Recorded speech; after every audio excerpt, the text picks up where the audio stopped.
So, welcome back to another episode of The Boring Wisdom. In this episode, we'll explore a lot of shit about why most advices won't prepare you for the hard things, why most people, why most lessons, why most things you learn in life won't make you a better leader. So, these are the things that we're going to explore in this entire video.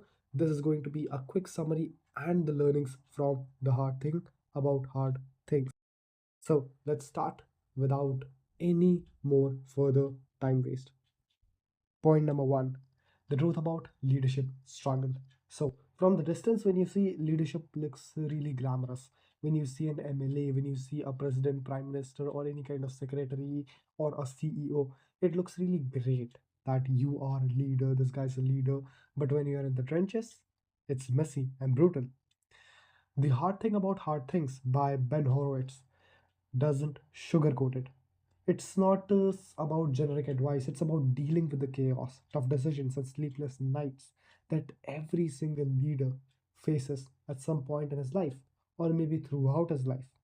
So, let's dive into how can you thrive in the uncertainty, just like most leaders do, most presidents do, most prime ministers do, most CEOs do, most millionaires do.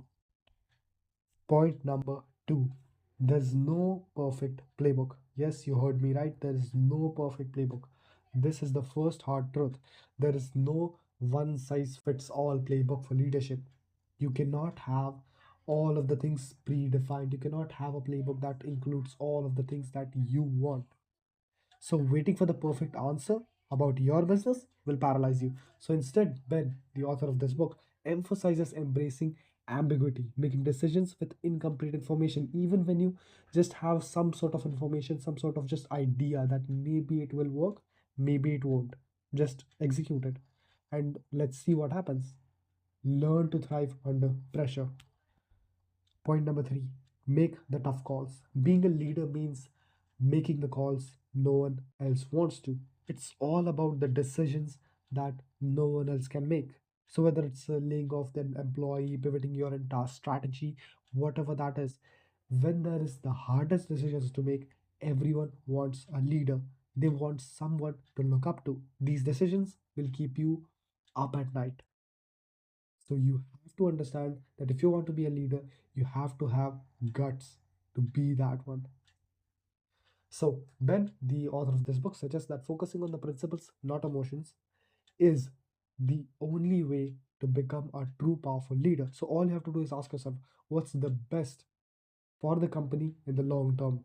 What's the best for my company for the long term? What's the best for my health for the long term? What's the best for my relationship for the long term? You have to think in the long term. Use your prefrontal cortex. Think for the long term. The right choice is often the hardest one. Next point is managing through a crisis. So, crisis moments define great leaders, impeccable leaders. So, when the sky is falling, you're in the trenches getting attacked by all of the enemy soldiers, you are in the middle of the war zone. Your team looks to you for guidance. So, don't just mumble, stay calm. Ben, the author of this book, shares that even when you feel like panicking, never let it show. Never reflect that you are panicking. Just stay calm and make the right choice. Break the problem into smaller, actionable steps and communicate clearly with your team. Leadership isn't about perfectionism, it's all about perseverance. Understand this, my point. Leadership isn't about perfectionism, it's about perseverance. Break your problems into smaller actionable steps and communicate it as clearly, as concisely as possible with your team to reach to your goal.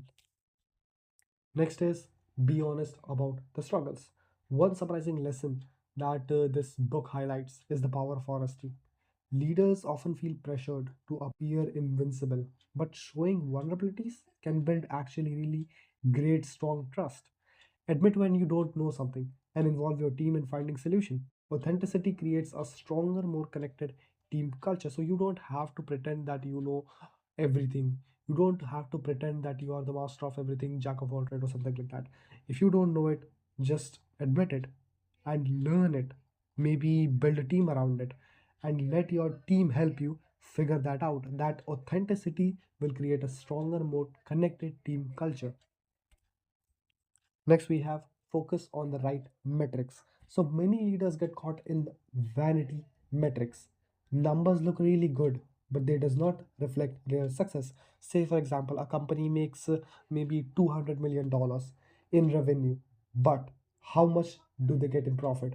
Zero. Maybe sometimes even minus because they spend too much on maybe advertising, production, this, that, all this distribution and everything. So numbers look really great, but are they the right metric for success? Mhm. So all you have to understand is that focus on the metrics that drives growth and sustainability. Understand that only these two metrics is what truly matters, that whether you're growing and are you sustainable or not. So are you improving your product, retaining your customers? And these are the questions that matters. If you are improving your product day by day, if you are retaining and obtaining more and more customers day by day, then you are getting going towards your success. Even if your money, even if your profits aren't increasing, if you are improving your product, obtaining customers, retaining customers, then these all things will chase you by extension. So lead with empathy. So your team is the most valuable asset that you could ever possibly have in your business. So Ben, the author of this book, advises leaders to approach tough conversation with empathy, whether it's about delivering a bad news or maybe giving feedback to your team, whatever that happens to be. Remember, you are dealing with people, not the numbers. So you don't have to be like this emotionless, stone-hearted individual. Empathy builds loyalty and resilience, even in the toughest times. So remember, be empathetic. Next, we have there are no easy fixes. The title says it all. It does not need a brief explanation. There are no easy fixes. Success is all about embracing the hard things, staying persistent, and learning to lead through the uncertainty. All you have to understand is challenges aren't the obstacles, they are opportunities to grow and adapt. And all you have to understand is it is supposed to be hard. It has to be hard because if it was easy, everyone would have it and it wouldn't be any valuable at all. So the best leaders don't shy away from obstacles. They don't shy away from the hard things. They thrive towards them. Next, we have create a culture of accountability. A strong culture of accountability is a non-negotiable variable. So, Ben, the author of this book, stresses the importance of creating an environment where your team takes the ownership for their role. If they don't take responsibility, if they don't take self accountability for their roles, neither your team is going to improve nor your business. So, transparency, clear communication, and accountability leads to better decision and a stronger company. Leadership. Ultimately, all it boils down to is resilience. The hard times will come, the hard decisions you will have to make, and they'll test you in many ways that you can't even possibly predict. But Ben says that the key to success is to learning how to adapt, how to stay focused, and how to keep moving forward no matter how difficult it gets. So, all you have to understand is when things get tough, the best leaders don't quit, they adapt. It's the most adaptable species that survive, not the strongest, not the smartest, not the biggest. It's the most adaptable. The last point is the hard truth about leadership. Leadership isn't easy, but it's probably worth it. The hard thing about hard things is the masterclass in navigating the chaos of leadership. And the key takeaways from this book is embrace ambiguity and make the hard decisions, stay resilient, and lead with empathy. So, if this book resonated with you, hit the like button and comment if you want to, and hit the dislike button if you didn't like it at any level whatsoever. And if you go on to the description right now, you'll find a detailed summary of this book. Just go and download it if you don't want to read the entire book, but I'll suggest you to go and read the entire book. It's available on Amazon, or maybe you can download any pirated PDF for free. So, see you in the next one.